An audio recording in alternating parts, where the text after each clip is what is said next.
storm is forecast to hit the Northeast Sunday and Monday morning. Impacts are all based on precise timing in all layers of the atmosphere. This forecast banks off a tropical wave down in Central America, a low-pressure system swinging a cold front across the eastern U.S., and a large dip in the jet stream which is due to former Typhoon Lan off the coast of Alaska, all merging at the same time near the northeast coast. The magnitude of impacts depends on whether the weather all lines up.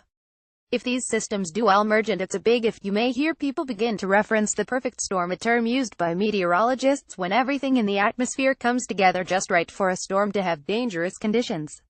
Tropical storm force winds, coastal erosion and flooding rains could then be possible from the mid-Atlantic through New England. One thing is for certain, this storm system is not forecast to be as strong as Sandy. Currently, the National Hurricane Center is giving the tropical wave off the coast of Central America a 40% of tropical development over the next 5 days. The key word in this is the word tropical. We don't expect that this storm will be tropical when it reaches the Northeast on Sunday night. What CNN meteorologists think could happen? It's a bit complicated, but stay with USTHE storm system that the NHC is watching will make its way to Florida on Saturday. As it drifts across the same area hit by Hurricane Irma, it will soak the southern half of Florida with heavy rain. By Sunday morning, the amplified upper-level trough in the jet stream, the level that airplanes fly, will dip far enough south to launch the system rapidly up the east coast. If this trough moves through faster, it could send the tropical low out into the Atlantic and have no impact on the Northeast. The low-pressure center is likely to emerge off the coast of Florida early Sunday.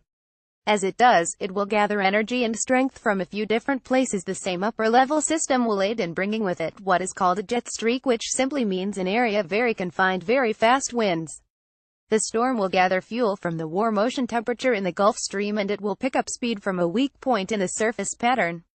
At the surface, the part of the atmosphere we experience a cold front, will swing through the eastern half of the U.S. This system is typical this time of year and brings rain, sometimes severe storms, and behind it, cold crisp air. The timing of the front moving through the northeast will either move faster than forecast and protect the east coast from the low off the coast of Florida, or it will line up perfectly and act as a bowling lane with the pins set up in the northeast. By Sunday evening, if this happens, it is off the coast of North Carolina, knocking on the door of the mid-Atlantic. Impacts would begin Sunday night and last through Monday morning for the major metro areas of Philadelphia, New York and Boston. Most of the impacts, again, depend on timing and location. However, some things are inevitable. Florida will get an increased amount of rainfall throughout the day on Saturday. Everywhere along the east coast from Florida to Maine will experience rain to some varying degree between Saturday and Monday. If the low pressure moves up the east coast, there will be an increased amount of rainfall from Philadelphia to Boston, very similar to a nor'easter, but without all of the snow. There will not be enough cold air in place to have snowfall along the coast. Either way, New York City residents will wake up Sunday wondering what happened to the sunny skies of the day before. The cold air will move in swiftly after the system passes. Temperatures in New York City will go from the upper 60s this weekend to the 50s on Monday.